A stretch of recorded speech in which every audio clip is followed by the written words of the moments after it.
Morning, everyone. Sunday, June 7th, 2015.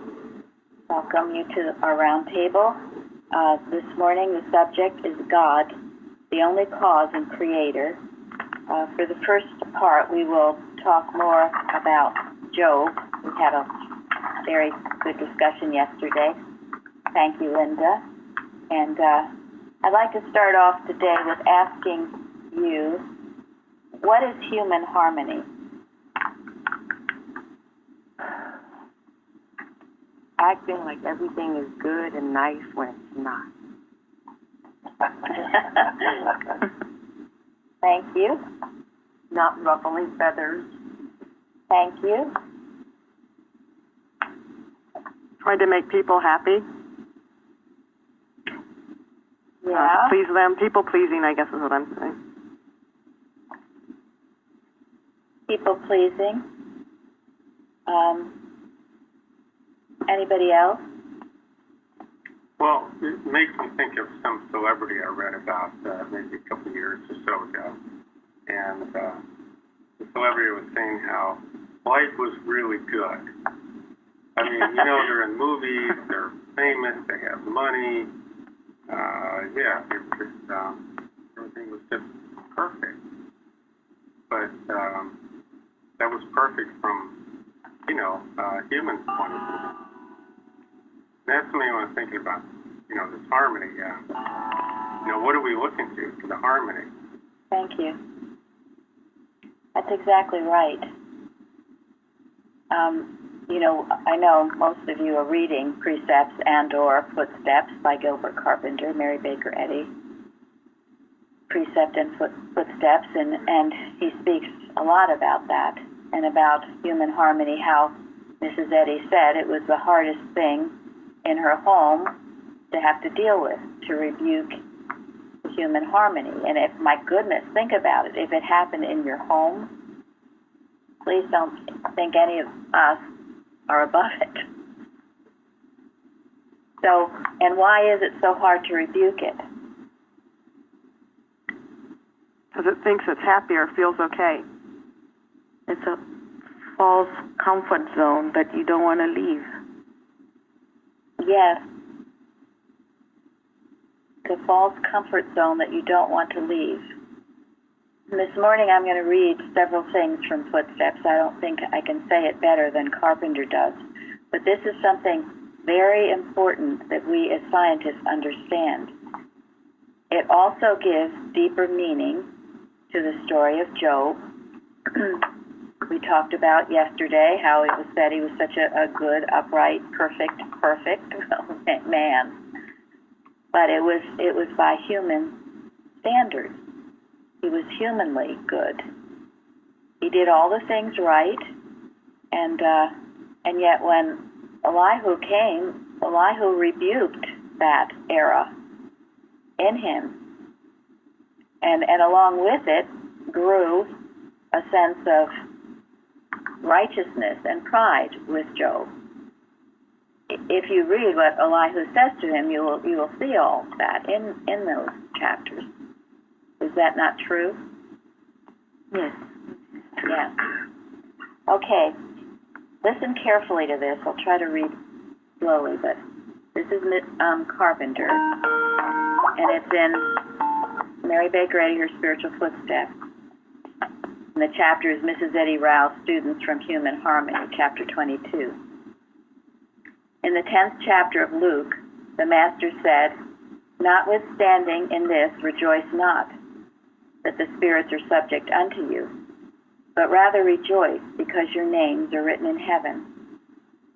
It is quite evident to me that the state of peace in the students which disturbed Mrs. Eddy was a rejoicing because the devils were subject unto them, and not because their names, as insignia of their relationship of God, were written in heaven. What is the state of having the devil subject unto you? In the world, the man who is capable of living under the domination of mortal mind or the devil, and at the same time steering his life down pleasant and prosperous paths, rejoices. But the Christian Scientist is not deceived into accepting any happiness that results from his ability to handle human affairs, so that they extend to him the pleasant side of mortal existence. His only happiness and cause of rejoicing should be because, to some extent, he has his name written in heaven, or is gaining a spiritual consciousness of God as his true father-mother. Mrs. Eddy recognized that the most deadly action of mortal belief is where man is able to make it subject unto him as expressed in so-called human good. If a man was put into a den of lions, he would want to get out as soon as he could. He would actively seek a way out. But suppose he found that he could handle these lions and make them obedient unto him, so that he could lie down with them and let them keep him warm. Would he not lose his fear of them because he found them subject unto him? Would not his interest in seeking his way out of the cage wane? Would not the lions be much more dangerous tame than they would be wild? For no matter how tame a lion is, he never loses his ferocity. Hence, this murderous nature will appear just when man's fear of him has almost disappeared. So it goes on, and you should all be familiar with that chapter. This is what Tom was talking about with Hollywood, and everything is wonderful and fine. We're living a sunny life, and it will put you to sleep if you are not working in the truth. You become very enamored with the loaves and the fishes, and it is very dangerous. Why? It blinds you. Yeah. Okay, and Florence first. I think it blinds you, and it really stops you from even wanting to grow spiritually, because everything seems so fine, and you just remain content in it. Yes. And who was the other? Was that Linda? No, it was Janet. I was going to say precisely, the same thing. You're comfortable, and you don't want to move out of that zone. For Right. fear, actually, I believe. It also makes you. I'm sorry, who was that? I was just going to say it makes you vulnerable, very vulnerable to animal magnetism. Yes. Yes. That's the danger of it. When you get enamored by effect, you lose sight of the cause. When you lose sight of that, then you've fallen for a modern-day idolatry of some form or another. Your spiritual sense, thank you, your spiritual sense goes out the window. I think of that tsunami that was in, I guess it was, Indonesia. It happened the day after Christmas, and everyone was on the beach. Everyone was having a good time. And the animals, I understand the animals ran up to the hills. They knew it was coming. It came without warning. And the Bible speaks of this, doesn't it? Well, you might say there was warning, but they didn't pay attention to it. Okay.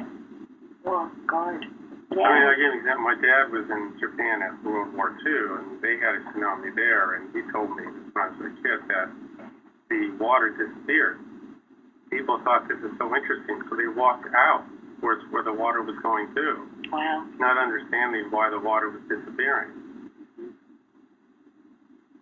So there was a warning, but they didn't know what the warning was. Yes. And it came back with a rush. You got it, right? Mm-hmm. That's why happened in Seward, Alaska. Same thing. Same thing. Well, that's the way animal magnetism works on us. Yes, it does. Yes, it does. It will get you into a supreme state where maybe you don't feel the watching is important. I know Gary and I were talking about this on the way over to church, because in these books, Carpenter does speak a lot about not having a church, the dangers of church. You can certainly fall asleep in church. You can certainly just go around doing busy activities and think you're accomplishing things when you are not. And that a church has to be constantly purged to make sure that this isn't happening, that we are relying on a spiritual demonstration of things and not just human activities to keep the human out of church. But I said, yes, and that is true, but to me it would be even more dangerous not to have church to go to and just be home all the time. I mean, who's to say? And this is in no way of judging anyone and what they prefer to do, but I am just saying as a warning, because Mrs. Eddy gave this warning out constantly to her students, to stay awake, never off guard.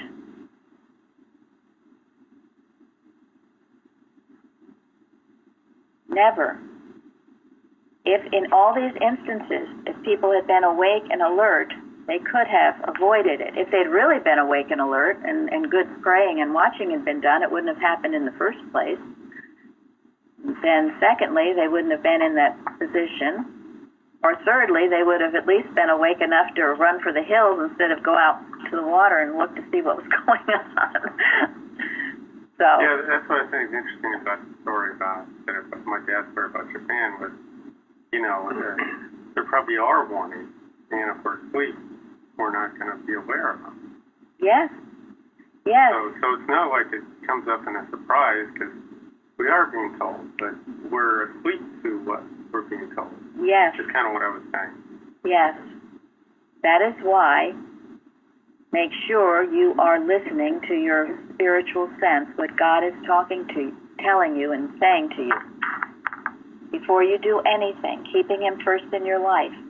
This is your ultimate and only protection. Mrs. Eddy says that security for the claims of being is found only in divine science. So, stay awake. I think another... I'm sorry. Go ahead. No, please, go ahead. No, it just comes to thought. It's even worse when you really believe that what you have materially or your human intelligence and all that is what's going to save you. It brings to thought of the Titanic, how they thought, this ship is unsinkable. Nobody was listening for any guidance as to what to do, because they thought, oh no, we've created something so great, it cannot sink and all that. And look what happened. Thank you, thank you, thank you. Very important point. That's going to be my next point. Thank you. Yes.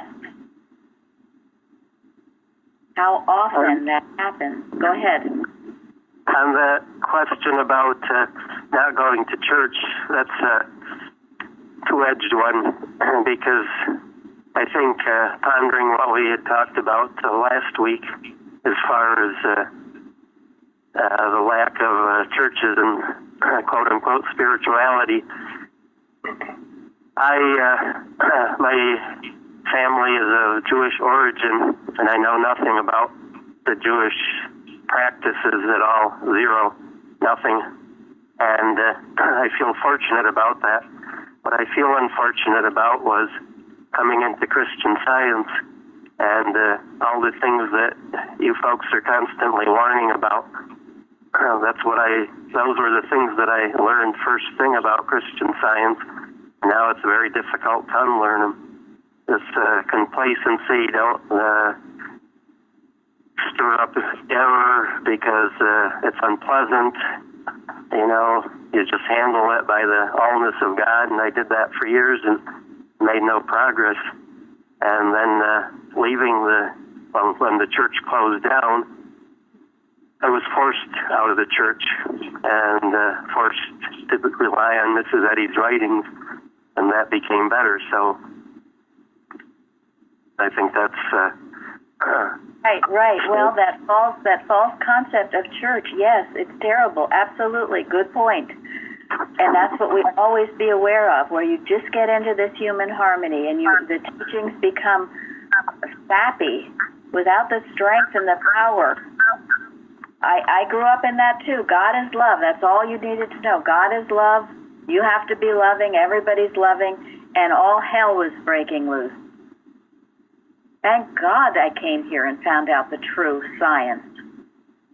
And I'm bringing this up because this all relates to Job. Job being a very good man. Job being wealthy. Everything in his family was good. Well, that was evidently debatable about his children. I did a little more research about his children. I didn't find that they were all so good.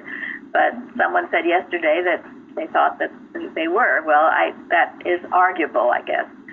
But nonetheless, he was, I think, asleep in all of this goodness that he was experiencing.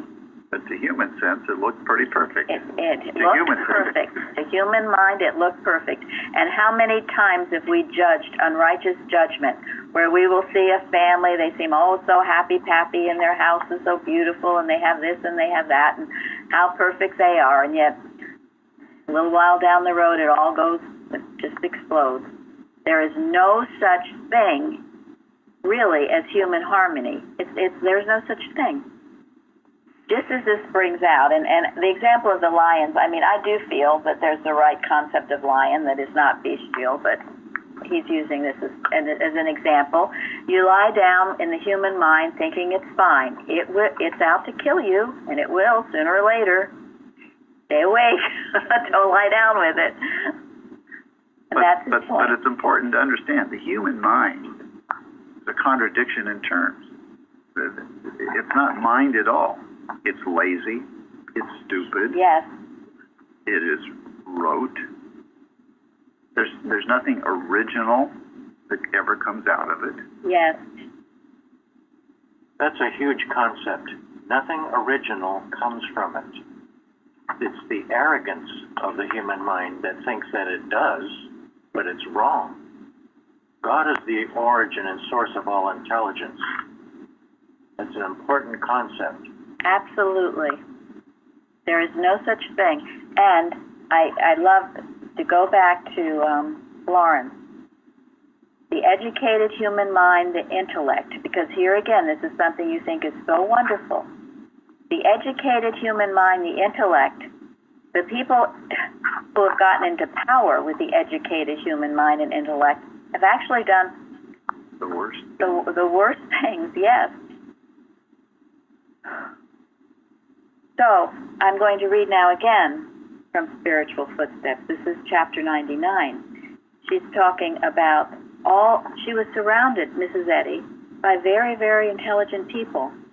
She said he says, they were gifted intellectually with a fund of scholarship and a wide acquaintance with books and authors. But when they became students of Christian Science and went to study with our leader, they were not entirely willing to fulfill the demand of spiritual progress, to put off the human mind. Their continued application of Christian Science tended to enhance the human mind and give it greater endurance and acuteness, a fact which may be deduced from their later history. Yet, Christian Science unfolds that no matter what one does with the human mind, it is still human, and in humility and with a conviction of its utter worthlessness, one must finally put it off before the divine mind can be reflected. Mrs. Eddy once said, the human mind does not increase in wisdom, but wisdom decreases the human mind. Remember that. The human mind does not increase in wisdom, but wisdom decreases the human mind. These students became an object for all Christian scientists who feel the temptation to be proud of their human attainments and accomplishments, unfolding as it does that the remedy for such a condition lies in going back to the simple teaching of the Master who said, I can of my own self do nothing. It said that Jesus said to Nicodemus, except a man be born again, he cannot see the kingdom of God. In other words, man must strip himself of all belief in human intelligence, self-confidence, time, and maturity, which carries with it pride, age, and decay, and return to the helplessness that the baby typifies. In order to win and to earn the guidance of God, whereby man is led into the promised land. You all got that? Yes. Yes, thank you. Yeah. Inspiration only comes from God. Yes. Only comes from God. And it's such an important point. I mean, in reading the history, I mean, look at the Germans trying to be a superior race. I say that generally. But what was that all about? That this was all the glorification of human mind under Hitler. Anytime you hear it, smell it, run. Don't go there. This is why, too, we have to be careful of our, the exalted human education, no matter how good they are, no matter what name, Ivy League, whatever else. If it's not of God, it's not worth 2 cents. Don't be impressed.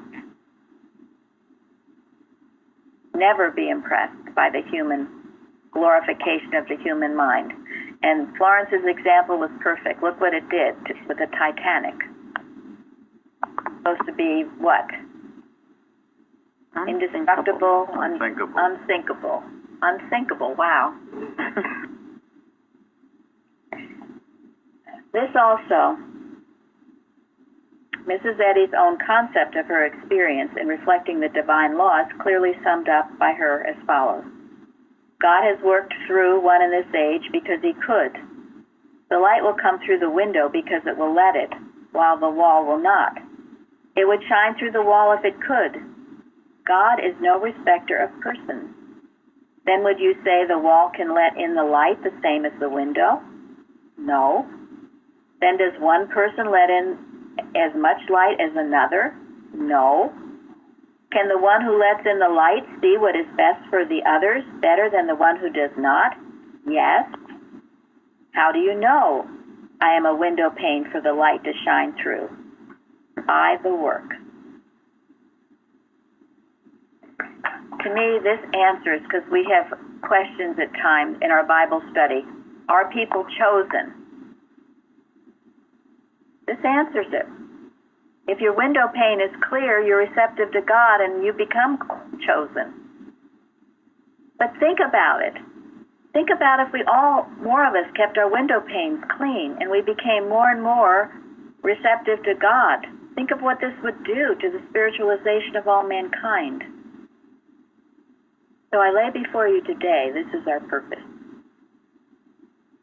This is why we're here. This is why we exist. Keep your window panes clean so God can work through you. Just as Mrs. Eddy, just as all these great prophets, and many others. This is the lesson that Job had to learn, did he not? Yes. Did it come easy? No. No. It never does. It's easy to choose the fruits of Christian Science. The better health, the better, the better everything. It's easy to choose those fruits. It's not so easy to keep your window pane clean. That takes work. And it's often painful to clean off that dirt, because sometimes we like that dirt that keeps our window pane dirty. So our choice is whether we want to clean our window pane. And how do you do that? The daily prayer says, rule out of me all sins. And so saying that daily and then just naming anything that I can think of that we're learning about pride, things that I know I need to get rid of or don't need to have or are not a part of me, is very helpful for me because it's a daily thing. Thank you. That's Always keeping God in thought, too. I mean, before I came to playing field, I was a Christian Scientist in word, and I thought that I was doing it in deed by doing my lesson and, trying to help people. That was the most important thing to me, was trying to help someone. But once I got here, I realized you just don't put the books down and walk away. You have to carry God with you throughout the day in everything you do.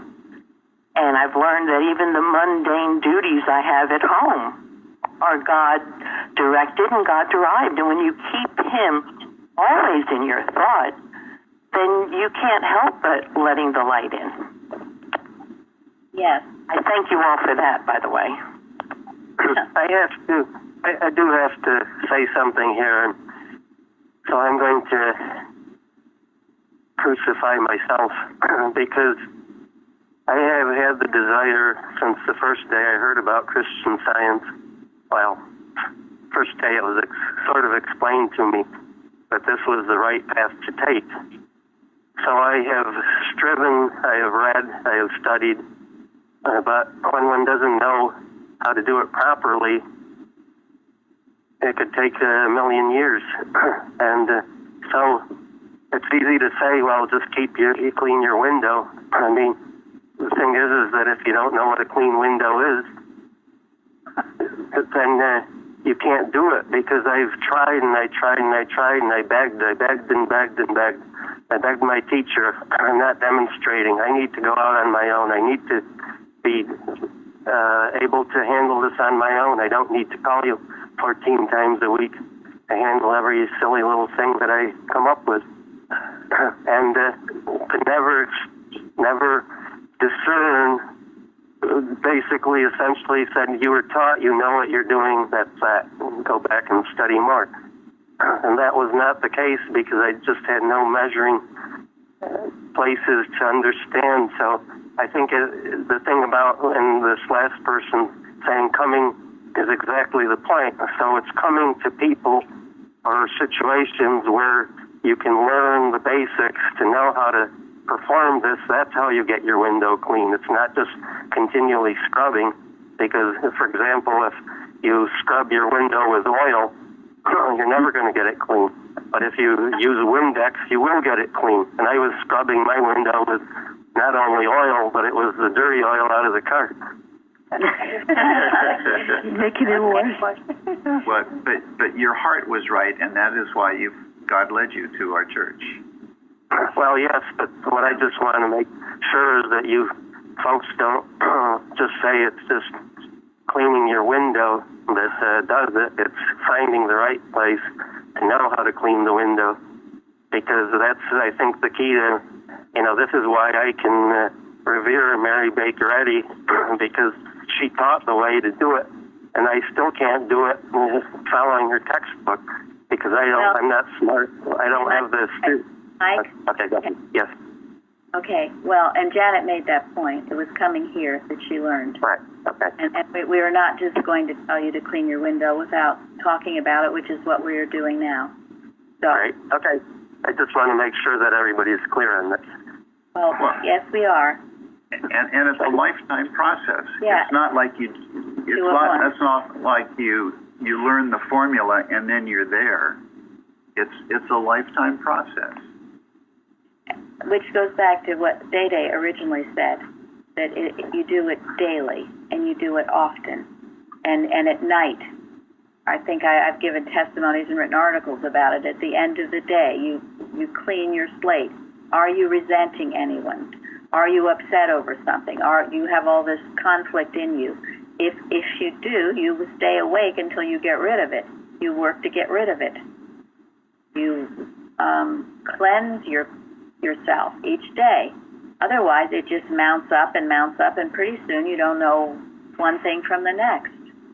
It's a daily operation, and it is continual, not just something you do once or occasionally, just like a cat is always licking her paws and everything, keeping herself clean all the time. So we must as well.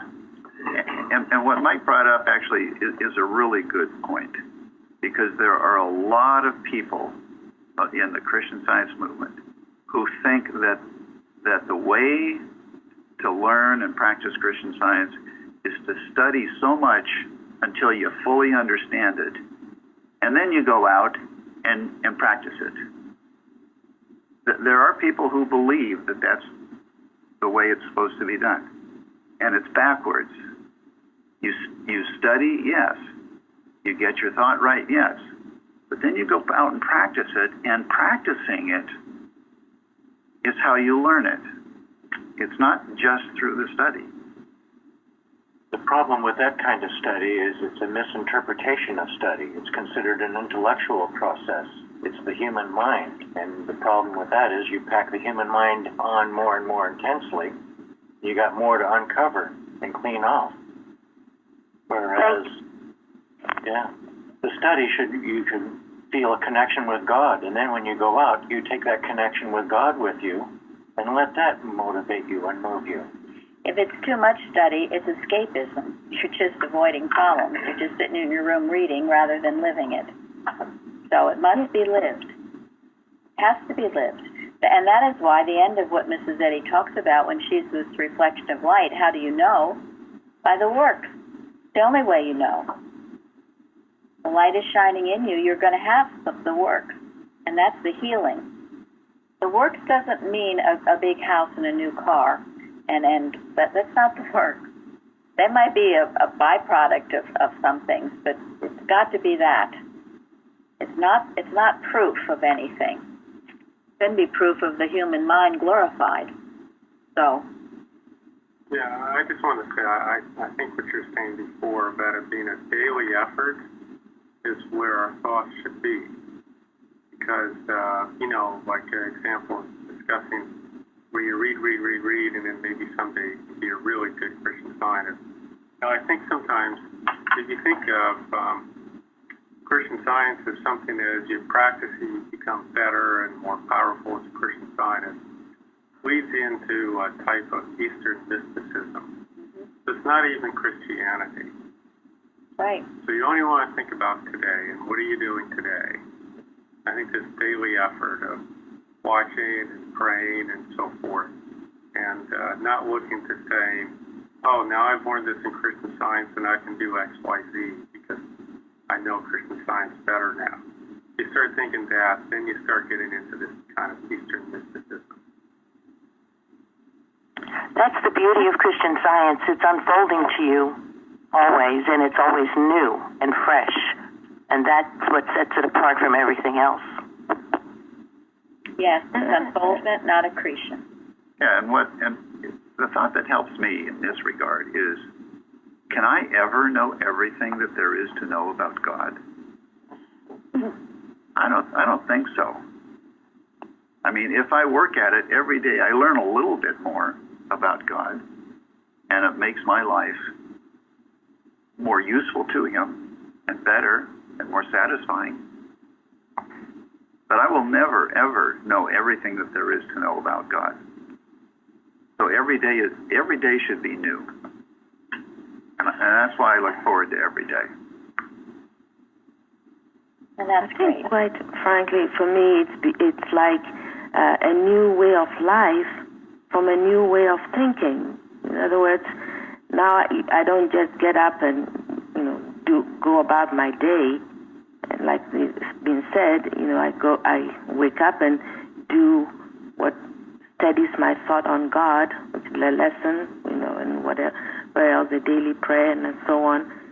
And that really is doing it consistently daily is changing thought. And from that comes a change of lifestyle. I think that's what I've experienced. Absolutely. And we I say have a question. The way of life. Okay, go ahead. Can someone shed some light and talk about spiritual sense, listening to God? For example, there's some confusion sometimes I get with watch what you wish for, watch what you think, because it may manifest and come your way. So talking about having a desire to want something or do something, will God come and bless it or not? Versus how do you know with your desire and spirit, like spiritual sense, if someone can talk about that, versus your desire and watch what you think for, how can you discern the difference and know that God said, okay, go forward, it's okay, you can do it, versus how do you know the difference sometimes? Well, you are talking about two very different things. One is human will. What do I want? And the other is, what does God want? And the only way you can know what God wants is through your spiritual sense. And this is the only way you can judge whether a thought that comes to you is from God or not from God is your spiritual sense. And this is where the heart has to be pure and has to be purified. Because you'll get a thought and you'll wonder, well, is it from God or is it not from God? And you wonder because your thought is not pure to begin with. And purifying thought is the process we all go through each day, hopefully, and to be able to discern. And spiritual sense is something that has to be practiced. Mrs. Eddy speaks of it too, and if you read more of her writings and prose works, she'll say, you try, and sometimes you do stumble, and then you try again. But a prayer you can say is, this is what I would like, Father, but thy will be done, and then you leave it in his hands. That sifts through the human will part. But spiritual sense is the capacity to know and understand God, Mrs. Eddy says. Go ahead, Florence. No, it wasn't me right there. It just it keeps coming to me what James said. He said, purify your heart, you double-minded. Right, but then we can get into a big discussion on how you purify your heart, too, so, which I guess in many ways we have been talking about. But spiritual sense is natural for all of us. It's the only real natural sense that we have. And as we, as we grow up, we either cultivate spiritual sense, we obey it, and then it grows stronger and clearer to us. Or, as so often happens, we squelch it. We put it down. We go to school and we're educated not to trust it. And to get back to what Mike said, too, in the beginning about how, he was implying it's a very difficult process to learn all this. That's not true. Mrs. Eddy says a child, that's why Jesus loves the children. A child can learn it. We make it difficult. We make it laborious by piling on all of stuff. So keep it simple. Keep it very simple. Don't get into a big intellectual reading and debating and thinking, and that's wrong. That's the human mind coming in again. You will not enter the kingdom of God unless you become as a little child. And it should be simple. And these truths that you take home today should be simple ones, not big, complicated, awful things that you're going to have to think about for weeks.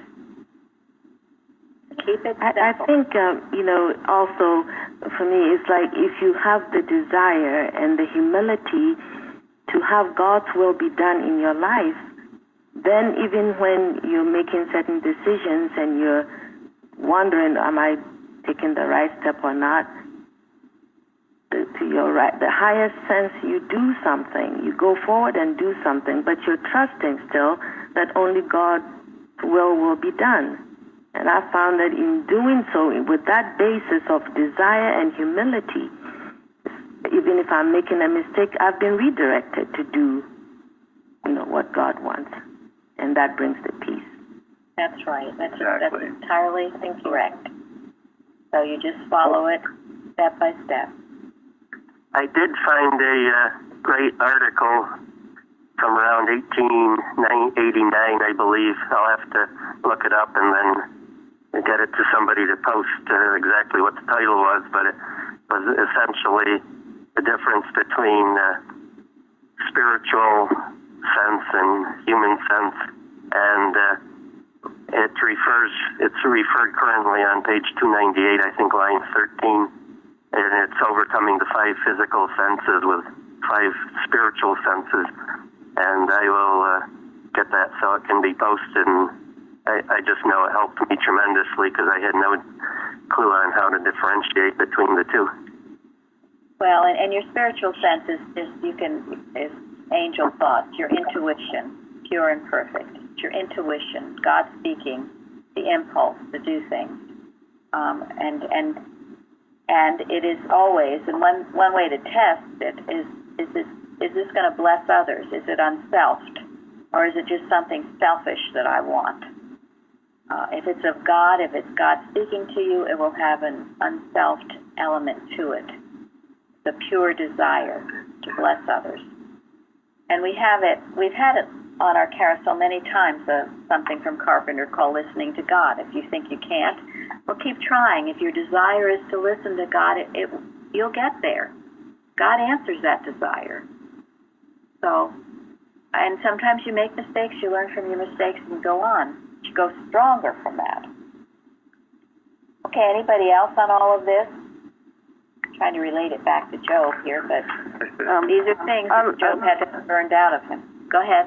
I want to express my gratitude for your, Mrs. Singleton, your post about human goodness this week on the forum, because it really woke up my thought, because I realized in my sense of human goodness, then I saw human badness and saw that, and then as you see victims, and then I also realized they're really on the same line of thought, because it's all the human mind.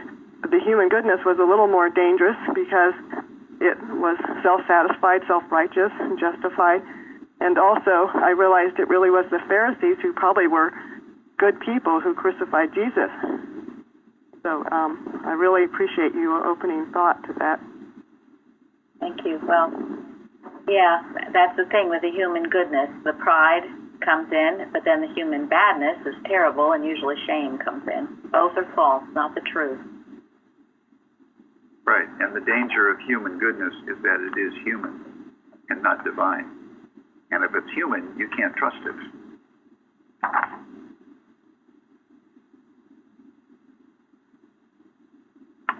So, we'll go back to the main thing, and Mrs. Eddy knew, is you know what to do. It's by reflection, by your reflection. It says that in precepts, where one time she says, once after making a remark, which she wished at once to recall, she placed her finger on her lips and said, that was Mary talking, now let God talk. And then all the years of demonstration could not make Mary spiritual. Truth is not a development, but a reflection. Remember, truth is not a development, but a reflection. If one should reflect truth for 20 years and then stop, what he would voice at that point would be animal magnetism, just as though he had never reflected truth before. We have found that too. We have seen it. Yep. Firsthand. So, it's by reflection. If Mrs. Eddy had the humility to see that, say it was Mary talking, then we must do it. But this is okay. This is how we learn and keep growing. But it's reflection that counts. Only reflection. And just to finish up on spiritual sense has a lot of different names. Mary mentioned one, intuition. Your intuition is spiritual sense. Gut feeling. People talk about having a gut feeling. It's the still small voice of truth. And it comes to you when you need it. Another one that I use is conscience. I think the reason I like it is because it gets people turning away from themselves and their own personal feelings to consider what's really right here without my personal feelings interfering my judgment. Yes. I wanted to get more into our fallibility of human concepts. Last week we read the paragraph about tending the regulator, and I told you all to think about that. And it certainly, I think, applies here to Job. Does anyone want to speak to that? Tending the regulator?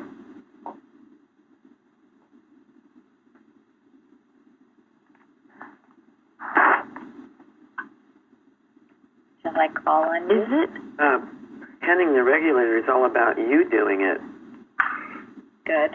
Yeah. Is it through his the sacrifices that he was making on behalf of his children, for example? Yes. Yeah, it's having a personal sense of responsibility for someone else or something else, right? It's pride. Not leaving it entirely in God's hands. So many people feel they got to be the one in control, got to be controlling it. And the whole idea of letting go of this control and letting God work is sometimes a difficult thing for people. But it needs to be done. Did you say something, Florence? Well, I already said that I thought is his feeling so responsible that he has to give these sacrifices on behalf of his children. Yes. Yeah. Well, good thing to think about and watch out for as well with our lessons from Job today. And he had his review from his practitioner, and he repented and changed, that I abhor myself and repent in dust and ashes, and that goes back to what we've learned in Pond and Purpose, where that's a process where you really have to, we're told over and over again, to despise the human picture, despise it. If you don't despise it, you will live with it. So you have to see where it's taking you and realize it's not good, and do everything you can to stay out of it. You can't be lukewarm about it. That's why he abhorred himself. And if you read in Pond and Purpose, it's the same kind of language. Get rid of this vile human sense of existence. And in doing so, you find something tremendous. And in the case of Job, there's nothing wrong with praying for your children. I mean, it's important that you do so. But what he learned to abhor was that he thought that his children belonged to him rather than belonged to God. Yeah, and that's a major point. That is what he had to learn and get rid of. So who else would like to speak today? Sharon, you want to call on some people? Okay, how about Elizabeth? Well, personal experience with one of my sons who last year ended up getting a super speeder ticket going on the highway at a very high speed just because he wanted to see how fast the car would go. And he happened to get pulled over and to go before a judge. And we had friends who would say, well, we know a lawyer who can, get him off or get a lesser sentence, and knew parents who would do that, and that would be tending the regulator. And in our case, my husband went with him before the judge, and he received the full penalty, which ended up being 100 community service hours, a large fine which he had to pay himself, and a couple other things. And he certainly learned from that. That is wonderful. What a perfect example of the right thing and the wrong thing. Thank God you did the right thing for your son. Yes. Yeah. And that's true love, and that's not tending the regulator. And as we've said, when you stand with principle like that, because that was principled, then principle will stand with you. Perfect way to end this class as well. So a lot here. There's still probably a lot more, but think about it, mainly apply it in your life. Let it change your life, because it will. The power and presence of God working. So we'll have a good service now. Thank you all. We'll have a great service. Thank you. Thank you. Thank you. Thank you very much.